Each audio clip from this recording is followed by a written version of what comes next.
আমি যে শুধু শুধু কেন বোকার মতো তোমার কাছ থেকে খালি এক্সপেক্ট করে গেছি, আমি সেটাই ভাবলে আমার অবাক লাগে। ওষুধটা খেয়ে নিও, ওষুধটা খেয়ে নিও।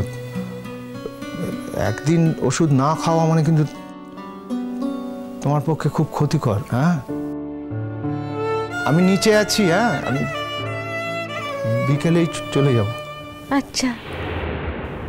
কই আগের মতো জড়িয়ে ধরে হাউ হাউ করে কেঁদে উঠলে না তো পারি? তাহলে কি আর তোমাকে ফেলে আমি চলে যেতে পারতাম? পারি? শেষ পর্যন্ত তুমিও আমাকে শেখালে পারি, তুমিও।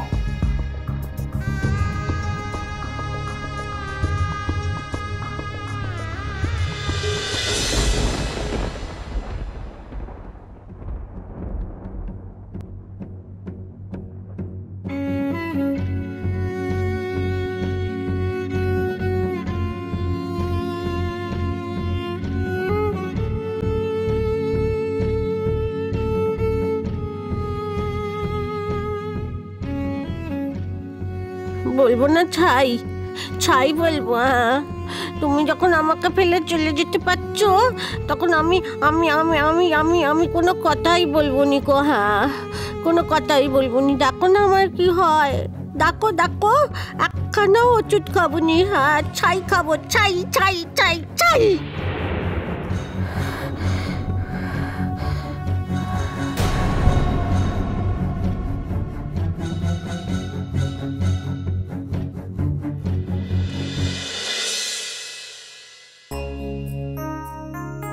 দাও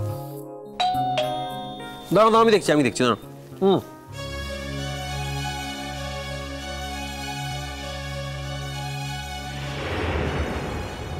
কি বিনায়ক, তমে? আরে এসো এসো এসো।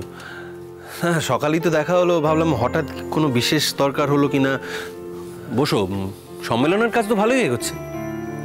সূর্য, আজ কিন্তু আমি সম্মেলন নিয়ে কোনো কথা বলতে আসিনি।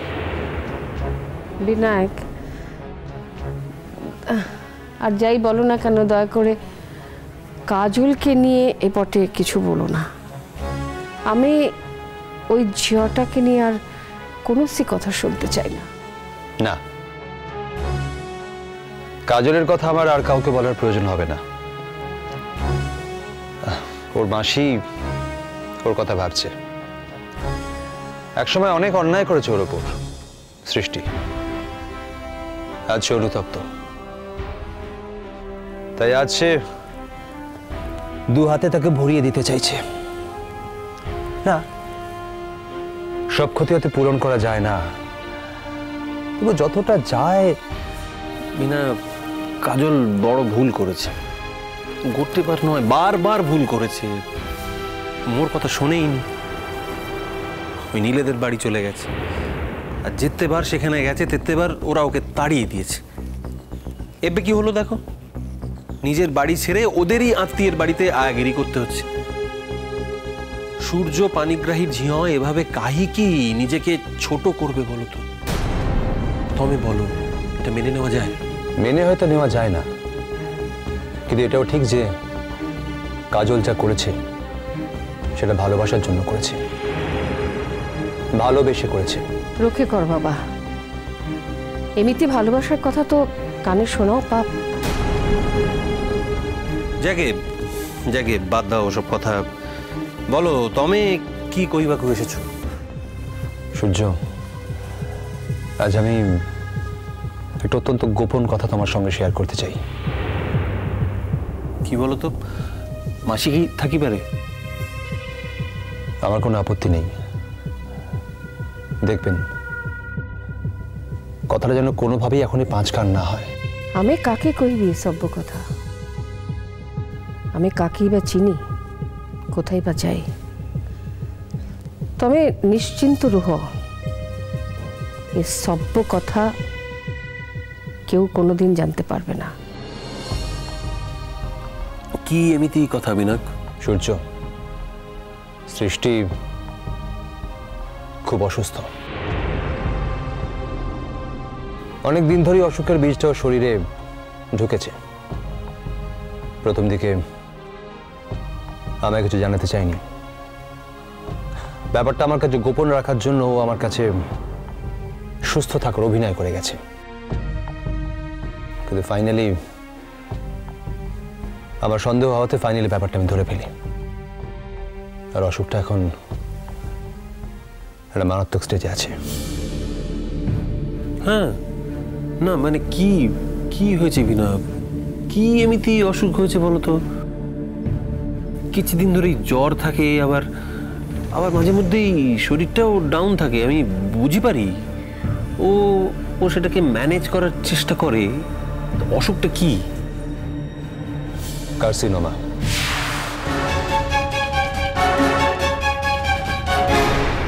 কি কইছো বিনায়ক? রিপোর্টটা প্রথমে দেখার পর আমারও তোমার মতন এরকমই একটা ধাক্কা লেগেছিল। কিন্তু সূর্য, আমাদের কিন্তু থেমে থাকলে চলবে না, আমাদের লড়তে হবে। এই অসুখটার বিরুদ্ধে আমাদের লড়তে হবে। ট্রিটমেন্ট করো বাবুকে, এর মধ্যে জড়িও না। বাবু কি করবি? বাবু তো আর ডাক্তার নহে, আর তাছাড়া অসুখ তো আর কাউকে বলে কই আসে না। মাসি, আপনার হয়তো সৃষ্টির উপর রাগ আছে, তাই কথাটা এভাবে বললেন। তবে কি জানেন, এই সময় কথাটা বোধহয় এভাবে না বললেই ভালো হতো। আমি ওর ডাক্তারের সাথে কথা বলেছি, খুব একটা ভালো কিছু বলেননি।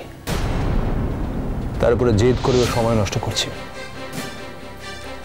এখনো ট্রিটমেন্ট শুরু করতেই চাইছে না।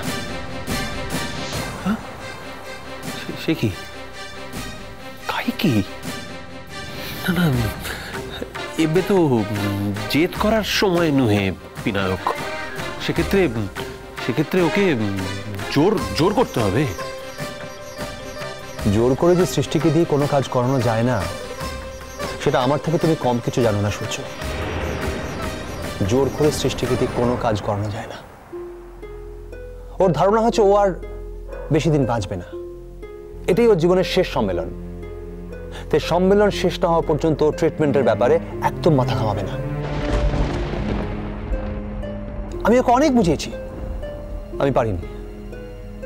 ওর ডাক্তারের সাথে আমার কথা হয়েছে, ডাক্তার ওকে পরিষ্কার বলেছেন যখন অসুখটা ধরা পড়ে তখনই এটা অলরেডি অনেকটা অ্যাডভান্স স্টেজে ছিল। তারপরে এতগুলো দিন সময় নষ্ট হচ্ছে। সূর্য, আমি খুব অসহায় বোধ করছি। তুমি তো জানো আমাদের আর ইনফ্যাক্ট কেউ নেই। আমাদের মেয়ের সঙ্গে আমরা নিজেরই সম্পর্কটা প্রায় শেষ করে ফেলেছি। আমার বিশ্বাস যে তুমি, মানে তোমার সৃষ্টির মধ্যে যাই হয়ে থাক না কেন, তোমরা সবকিছুর ঊর্ধ্বে উঠে সবকিছুর উপরে তোমাদের একে অপরের প্রতি একটা কনসার্ন আছে, এখনো আছে। আমি কি কিছু ভুল বলছি সূর্য? আমি রং? লড়াই করার মানুষটা যতক্ষণ আমার এক্সিস্টেন্সের মধ্যে থাকে ততক্ষণই লড়াই করার ইচ্ছেটা থাকে।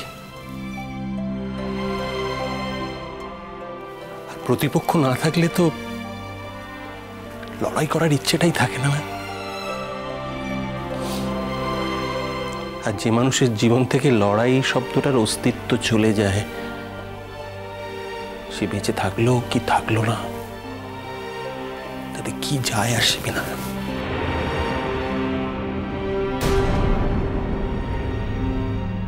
আমি খাবো নি, আমার খিদে নেই কো। বাপ, ঠিক আছে, থাক, খেতে হবে না। আমরা সকলে মিলে গরম গরম কড়াইশুটির কচুরি খাবো আলুর দম দিয়ে। তখন কিন্তু চাইলে পাবে না, হ্যাঁ বলে দিলুম, একদম চাইবে না তখন, ঠিক আছে? বাবা কানের কাছে খট খট খট খট খট